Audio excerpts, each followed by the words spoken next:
জাতীয় মানবাধিকার কমিশন রহিতকরণ এবং পুনঃপ্রচলন বিল 2026 সহ 12টি বিল সংসদে পাশ হয়েছে। স্পিকার হাফিজ উদ্দিন আহমেদের সভাপতিত্বে সকাল 10:30টায় সংসদ অধিবেশন শুরু হয়। জাতীয় মানবাধিকার কমিশন রহিতকরণ ও পুনঃপ্রচলন বিলটি সংসদে পাশের জন্য উত্থাপন করেন আইনমন্ত্রী আসাদুজ্জামান।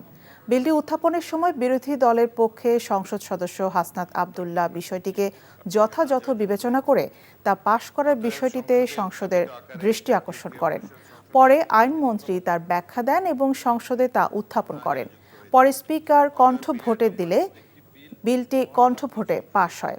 এছাড়া এদিন সংসদের সকালের অধিবেশনে এনার্জি রেগুলেটরি কমিশন সংশোধন 2026, পাবলিক প্রকিউরমেন্ট সংশোধন 2026, জাতীয় ক্রীড়া পরিষদ সংশোধন বিল 2026 সহ বেশ কিছু বিল পাশ হয় সংসদে। এছাড়াও বেশ কিছু বিল উত্থাপন করা হয় মধ্যাহ্ন বিরতির আগ পর্যন্ত। দায়িত্বপ্রাপ্ত মন্ত্রীরা বলেন, আমাদের সংবিধান অনুযায়ী 7(2) অনুযায়ী আমাদের সংসদ সার্বভৌম। তখন মনে হয় আইনের এতগুলা ডিগ্রি, সেই LLB করা থেকে শুরু করে LLM করা থেকে শুরু করে বার করা থেকে শুরু করে PhD করা থেকে শুরু করে সকলই বৃথা। আবার আইন নতুন করে শিখতে হবে আমাদেরকে।